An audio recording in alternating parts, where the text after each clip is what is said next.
Et on va parler musique avec notre invité de ce soir, Luc Arbogast. Bonsoir. Bonsoir. En concert ce soir à Ostwald. Il va quitter le plateau dans 1 heure. Si vous nous regardez et que vous êtes au concert à Ostwald, il sera là, il sera à l'heure. On s'est engagé, c'est promis. Concert à Haguenau, à Plaine, à Saverne également ces prochains jours en Alsace.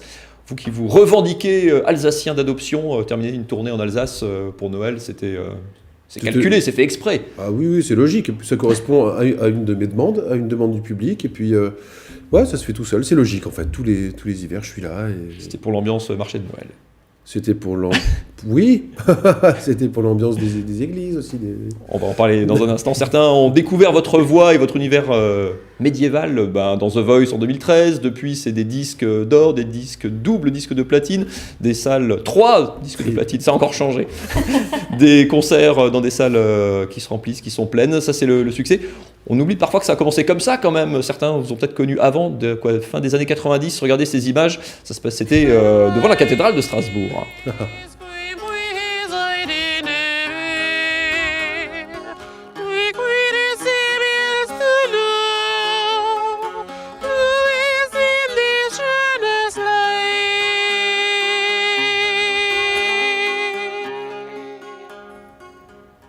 Alors ça, c'était en 2011. Mais vous avez fait ça pendant des années. Qu'est-ce qui reste aujourd'hui de ce Luc Arbogast-là, ou de cette période-là en tout cas ? Il reste beaucoup, à vrai dire. En fait, j'ai commencé à chanter dans la rue à Strasbourg en 96. Donc on fait le calcul, ça fait 22 ans. Et puis ce qu'il en reste, en fait, c'est que... évidemment, j'ai moins de temps maintenant pour venir chanter devant la cathédrale. Vous l'avez refait, hein ? Oui, je reviens de temps en temps, mais j'attendais que l'effet médiatique soit un peu retombé, parce que juste après l'émission The Voice, ce qui s'est passé, c'est que je venais avec mon bouzouki, et les gens se demandaient ce que je faisais là. Donc ils me demandaient des autographes et des photos, mais du coup je chantais plus.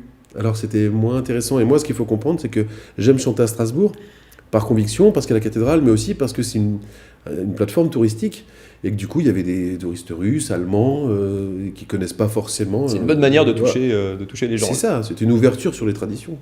Le déclencheur, ça reste ces images-là, peut-être ce passage à The Voice, c'était en 2013, vous aviez fait 3 tours dans l'émission, vous avez eu l'occasion de chanter à 3 reprises, c'est quoi ? C'est vraiment le moment où la carrière d'école, ça a été le booster ? C'est le moment où le projecteur s'allume sur mon travail passé.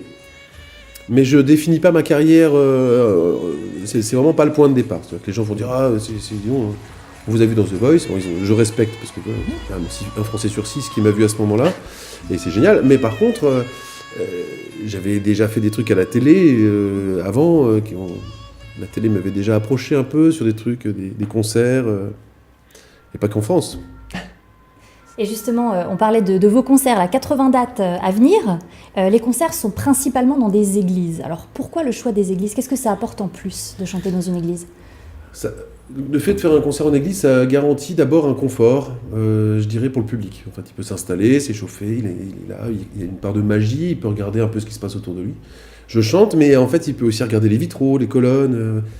Je sais pas, il y a quelque chose de vraiment profond dans le fait de se retrouver dans une église. Et puis on a des traditions aussi qui sont des traditions de culture chrétienne. Ouais. Donc en fait, ça correspond. Les concerts de musique médiévale sont souvent dans les églises aussi pour des raisons d'acoustique. Par exemple, Jordi Savall, par exemple, qui est le maître de la musique médiévale, lui, il va faire ses concerts quasiment exclusivement en église. Et justement, l'acoustique. Oui, l'acoustique, mais justement, vous en parlez du médiéval. Qu'est-ce qui vous attire tant dans ce monde-là ? Dans votre vie au quotidien et puis dans cette musique-là ? Qu'est-ce qui fait que ce soit celle-ci et pas une autre ? Moi, je pars du principe que le monde a commencé à dégénérer avec l'invention du plastique, en fait. Ça correspond à une évolution qui ne me convient pas. La surenchère des outils électroniques. Alors, quelqu'un qui est sur Facebook qui fait des lives. Mais voilà, je suis plus attiré par les choses authentiques. Et puis, à l'époque médiévale, c'est quand même 1000 ans d'histoire. Donc sur ces 1000 ans, il y avait forcément du bon. Alors je refuse pas l'évolution, mais ça allait moins vite, quoi. Et je le répète souvent, mais j'avais des profs d'histoire qui étaient fascinants, qui étaient charismatiques, qui me donnaient envie d'apprendre. Et puis mes bouquins d'histoire, je les ouvrais, je les lisais, je regardais les images. C'était beau, quoi. Il y a quelque chose de sacré, en fait, dans le Moyen-Âge, dans le respect de l'autre. Mais bon, il y a évidemment, il y a quand même l'Inquisition, il y a quand même plein de trucs, la peste, enfin voilà. Ouais. C'est pas tout rose, bien sûr, mais... j'y vois une poésie. Tu sais, un truc tout bête, les petites filles adorent les contes de princes et princesses. Célia adore. On lui raconte tous les soirs. Les garçons adorent l'histoire de chevaliers. Ça a toujours été comme ça. C'est un univers qui reste fascinant aujourd'hui. Complètement, c'est magique. Superstition. Cette tournée qui se termine, il y a un album tout chaud live qui est sorti aujourd'hui. Ouais. Aborigine Fidelis. Voilà. Mais mon Ouais. latin est un peu loin et ancien. Qu'est-ce qu'il y a dedans? C'est quoi l'univers de cette tournée qui se Alors ça, termine c'est l'album live qui avait été demandé par le public à plusieurs reprises. On avait un peu attendu, enfin on se posait des questions sur le comment, pourquoi.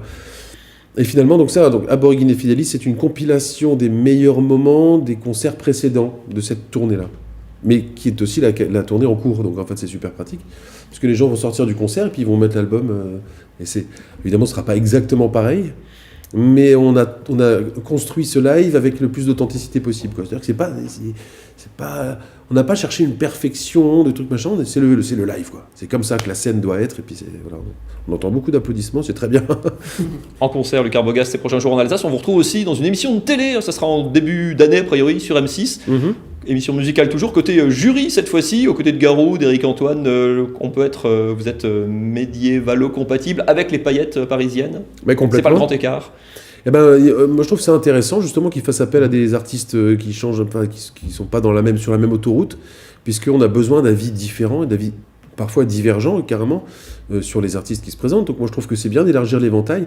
Et puis, tu sais, les artistes originaux maintenant c'est quand même la base, quoi. Hein, moi j'aime beaucoup Claudio Capéo. Il n'est pas totalement dans le moule. Et Slimane non plus. Enfin voilà, tu vois, on fait partie d'une espèce d'engeance d'artistes qui sont un peu à côté de la plaque. Et finalement, les gens adorent ça, quoi.